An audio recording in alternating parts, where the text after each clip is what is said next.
রাস্তায় নামাজ পড়া ঠিক নয়, কিন্তু কিছু কিছু পরিস্থিতি তৈরি হয় যখন বাধ্য হয়ে মানুষ রাস্তায় নামাজ পড়েন। হিন্দু ভাইরা তো বছরে কয়েকটা উৎসব হয়, তারা বাধ্য হয়ে রাস্তাতেই করেন। তাহলে হিন্দু ভাইদের যদি রাস্তায় পুজো করার অধিকার দেওয়া হয়, সুযোগ দেওয়া হয়, তাহলে মুসলমানদেরও সাময়িক কয়েক মিনিটের জন্যে রাস্তায় নামাজ পড়ার সুযোগটা দেওয়া দরকার। কিন্তু আমি মনে করি না যে মসজিদ খালি রেখে রাস্তায় নামাজ পড়তে হবে।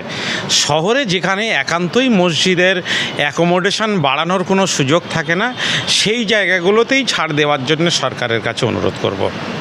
কুরবানি আসছে সামনে, সেই কুরবানিতে গো হত্যা নিয়ে নানা ধরনের সমস্যা সৃষ্টি হচ্ছে পশ্চিমবঙ্গে। সেই জায়গায় দাঁড়িয়ে আপনারা কি ঠিক করেছেন, কুরবানিতে কি গো হত্যা করবেন? আমরা সরকারের যে বিধিনিষেধকে সবসময় সম্মান জানাবো, যদি সেটা ধর্মের সঙ্গে টক্কর না বাঁধে। গরু কুরবানির ক্ষেত্রে ধর্মের সঙ্গে আমাদের টক্কর বাঁধছে না। গরু আমরা জবে করি, কুরবানির বিগত দিনে দিয়ে এসেছি, কিন্তু এবার যেহেতু সরকার একটা বিধিনিষেধ তৈরি করেছেন, ফলে আমরা রাজ্যের মানুষকে অনুরোধ করেছি যে কেউ গরু কুরবানি অনুগ্রহ করে করবেন না, তার পরিবর্তে অন্য প্রাণী দিয়ে আপনারা কুরবানি করুন। তবে আপনারা সম্মতি জানাচ্ছেন সেই? অবশ্যই আমরা সম্মতি জানাবো। পৃথিবীর সব দেশেই মুসলমানরা ধর্মকে যেমন সম্মান করে, দেশের বিধিকেও সম্মান করে, দেশের সংবিধানকে সম্মান করে। আমরা মুসলমান হিসাবে আমরা আমাদের ধর্মের প্রতি আমরা যেমন শ্রদ্ধাশীল, সংবিধানের প্রতিও শ্রদ্ধাশীল। বিজেপির কিছু বিধায়ক বলছেন যে মাইকে আজান নিয়েও সমস্যা সৃষ্টি হচ্ছে, যে ডেসিবেল নাকি বেশি হয়ে যাচ্ছে, সেক্ষেত্রে অনলাইন অ্যাপের মাধ্যমে নাকি আজান দেওয়া হবে, এরকম ধরনের মন্তব্য করা হচ্ছে। সেই জায়গা এখনও আসেনি। হয়তো তিনি শহরে থাকেন, হয়তো তিনি নবান্নের 13 তলায় বসেন, এমন হতে পারে, কিন্তু গ্রামে এখনও পর্যন্ত সব জায়গায় নেটের সেই সুযোগ নেই। গরিব মানুষ নুন আনতে পান্তা ফুরায়, তাদের কাছে যদি অ্যান্ড্রয়েড মোবাইলের গল্প বলা হয়, সেগুলো মূর্খামি আর কি। তো আমি বলবো যে মাইকের আজানের ক্ষেত্রে সরকারি এবং পলিউশন কন্ট্রোল বোর্ডের যে বিধিনিষেধ আছে, সেইটাকে সম্মান জানিয়েই মসজিদে আজান হবে, মাইকে আজান হবে।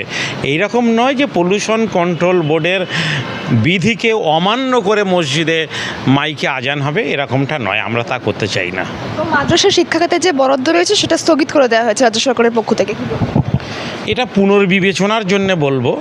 আমি বলবো যে তারা তো অনেকবারই বলেছেন, বিজেপির রাজ্য সভাপতি বলেছেন যে আমরা চাই মুসলমানদের হাত থেকে বোমা সরিয়ে কলম তুলে দিতে, তাদের হাতে বই তুলে দিতে। তাহলে যেখানে শিক্ষার সুযোগ, সেখান থেকে যেন সরকার বঞ্চিত না করে।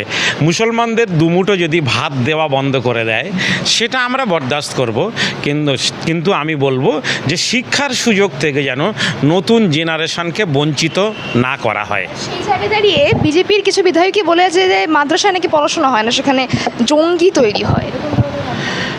এই যে দ্বিতীয় শব্দটা সম্পূর্ণভাবে রাজনৈতিক, এটা আমি মুখ দিয়ে উচ্চারণ করতে চাই না, কিন্তু মাদ্রাসায় কোয়ালিটি এডুকেশন দেওয়ার জন্যে যে পরিকাঠামো দরকার, যে শিক্ষক দরকার, সেটা তৃণমূল সরকার দেয়নি। ফলে শিক্ষা ক্ষেত্রে মাদ্রাসাগুলো পিছিয়ে গিয়েছে, কিন্তু সেই শিক্ষার কোয়ালিটি ফিরিয়ে আনার জন্যে নতুন সরকারের কাছে আমরা দাবি করব। মাদ্রাসাতে বন্দে মাতরম গাইতে বলা হচ্ছে। মাদ্রাসাগুলো সংখ্যালঘু প্রতিষ্ঠান। আমরা সরকারকে বলবো, বিষয়টা যেহেতু সুপ্রিম কোর্টে বিচারাধীন আছে, চূড়ান্ত ফয়সলা না আসা পর্যন্ত বিষয়টা নিয়ে আমি কিছু বলতে চাই না। সরকারকে বলবো এখনই এর উপরে কোনো বিধিনিষেধ না দিতে। বন্দে মাতরম গাইলে আপনাদের কোনো কী বিষয় সমস্যা? মানে কিছু শব্দ আছে যে শব্দগুলো সেকুলার নয়, একটি বিশেষ ধর্মীয় শব্দ, একটি বিশেষ সম্প্রদায়ের ধর্মীয় শব্দ। মুসলমানরা চায় সেকুলার রাষ্ট্রে প্রত্যেকটা জাতীয় সঙ্গীতের শব্দগুলো যেন দেশত্ববোধক হয় এবং সেগুলো সেকুলার শব্দ মনোনয়ন হয়। বুলডোজার চালানো হচ্ছে, গোটা পশ্চিমবঙ্গ জুড়ে বেআইনি নির্মাণ উচ্ছেদ করে দেওয়া হচ্ছে। আসলে ভাঙাটা মনে করি না যে এটা কোনো ইতিবাচক। সরকারকে ইতিবাচক দৃষ্টিভঙ্গিতে দেখতে হবে। যেখানে বেআইনি নির্মাণ হয়েছে সেটা রেখে দিলে যদি মানুষের অসুবিধা না হয়, তাহলে সেটাকে আইনি রূপ দেওয়ার জন্যে যারা বেআইনি কাজ করেছে তাদের পানিশমেন্ট দেওয়া যেতে পারে, আর সেটাকে আইনি রূপ দেওয়ার জন্যে তাদের কাছ থেকে অতিরিক্ত টাকা সরকার নিয়ে নিতে পারে, ফাইন করতে পারে, কিন্তু ভেঙে ফেলাটা সমাধান। সাংবাদিকতা করতে গেলে জার্নালিজম কোর্স কমপ্লিট করতে হয়। আপনার কোর্স কমপ্লিট হয়নি, করে এসে তবে করবেন। হ্যাঁ, আর প্রশ্ন কোন কোন বিষয়ে কার এতে বলেন? হ্যাঁ, কোথা বলুন, কোন বিষয়ে বলুন। হ্যাঁ, কোন কোন কোন ক্ষেত্রে হয়েছে, কার ক্ষেত্রে হয়েছে, না হয়েছে বলুন। হ্যাঁ, কোন মন্তব্য আগে পরে কি ছিল বলুন। শুনুন, আমি বলছি সাংবাদিকতা করতে গেলে জার্নালিজম কোর্স কমপ্লিট করতে হয়। আপনার কোর্স কমপ্লিট হয়নি, করে এসে তবে করবেন। ভাঙড়ে শওকত মোল্লাকে পরাজিত করার পরে আমাদের ছেলেদের উদ্দেশ্যে বক্তব্য ছিল যে সুদিন এসেছে, আমাদের ছেলেরা না কোনো রকমভাবে কারোর সাথে হিংসা মারামারিতে জড়িয়ে পড়ে। অর্ধসত্য মিথ্যার চেয়ে ভয়ঙ্কর। আপনারা অর্ধসত্য বলছেন, সমাজকে বিছিয়ে দিচ্ছেন কেন? আপনি আপনি পুরোপুরি কোশ্চেন করুন না না, তাহলে তো অতটুকু বলুন। আপনি আপনি আপনার যতটুকু জ্ঞানের পরিধি আছে তার মধ্যে থেকে কোশ্চেন করবেন। বলো আমরা কি করে খাবো? শুভেন্দু দাদা কি এমন একটা কাজ করেছে, যদি 1 মাস সময় দিত, 2 মাস সময় দিত, আর কি করবো? আপনি গরু আনছিলেন? হ্যাঁ, আমি গরু আনছিলাম। আমাদের 14টা গরু ধরে নিয়েছে, নিয়ে 40,000 টাকা ড্যামারাজ দিয়ে আমাকে আসতে হয়েছে। এটা পিয়ালি থেকে। কোথায়? পিয়ালি। হ্যাঁ, আমাকে ধরেছে কারা? ওই ওই ওই ওই দেশে হিন্দু ছেলেরা। আচ্ছা, হিন্দু ছেলে বলছে, বলে আমাদের গোমাতা খাওয়া যাবে না, গোমাতা খেলে আমাদের মা এতদিন ধরে খেয়েছো, আর খাওয়া যাবে না, খেলে মোটামুটি এবার তোমাদের খাবো বলে আমাদের মেরে ধরে গরুগুলো লাভিয়ে দে কেড়ে নিয়েছে। আবার তারপর লাস্টে ওখানকার কিছু নেতা সাতা এসে গরুগুলো আমাদের ফেরত দিয়েছে, কিছু পয়সা করে দিয়ে। হ্যাঁ, পুলিশ প্রশাসনকে আপনারা? পুলিশ প্রশাসন আমাদের বলছে কারো জানাতে হবে না, তোরা যা চলে যা, আর আসবি না এখানে। তারপরে আপনারা পুলিশকে জানাননি? না, আমরা পুলিশের আর জানাইনি, আমাদের গরু ছেড়ে দিয়েছে বলে আর জানাইনি, চলে এসেছি। এইসব গরুতে এইসব দাঁড়িয়ে আছে, এখন আর বেচতে পারছে না, কেউ আর নিচ্ছে না। সেই দিনে আনলে কিন্তু আমার বিক্রি হয়ে যেত। এখন আমার দেনা এক্ষুনি 10 লাখ টাকার দেনা, এই বাড়ি গরু আছে সেও বেচতে পারছে না, লাস্টে আমার বাড়ি ছেড়ে চলে যেতে হবে।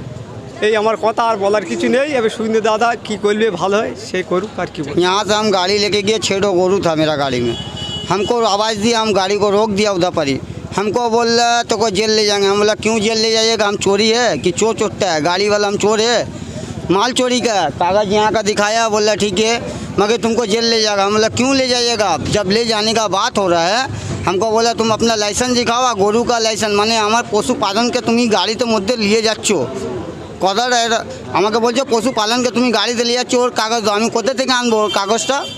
আমি কি চুরি করে নিয়ে যাচ্ছি গাড়িটা? বারেপুরে আমাকে ধরেছে। তো আমি ওকে অফিসারকে বলেছি, অফিসার স্যার দেখুন কত দিতে হবে। বলে 4,000 টাকা লাগবে, না তো গাড়ি থানাতে যাবে। আমার স্যার আমার কি গলতি আছে? বলে তোমার কিছু গলতি নেই, তোমার গরু গাড়িতে যে লোড হচ্ছে সেটা আমাকে লাইসেন্স দাও। আমি কেন লাইসেন্স দেবো তোমাকে? এই গরু 1,30,000 বলে, সেই গরু 50,000ও নিচ্ছে না, তাহলে আমাদের মৃত্যু ছাড়া কিচ্ছু নেই। না, গরু কিনিনি, কিনতে গরু দেখতে এলাম, কিন্তু এসেও আমরা ভয় পাচ্ছি যে গরু কিনে নিয়ে গেলে যদি কেউ ধরে, মানে শুধু প্রশাসন ধরলে তো আলাদা কথা, এখন তো দেখছি মানে কিছু গোরক্ষক বাহিনী তারা ধরছে যে আমাদের গোমাতা, কিন্তু মানে আমি যে গরুটা কিনে নিয়ে যাব, তো মানে আমাকে দেখবে কে? প্রশাসন দেখবে না সাধারণ মানুষ দেখবে? যদি সাধারণ মানুষ আমাদের বাধা দেয়, আমরা গরু কিনে কিভাবে নিয়ে যাব? প্রশাসন হলে তবু যা নিয়ম আছে যে গরুর হাটে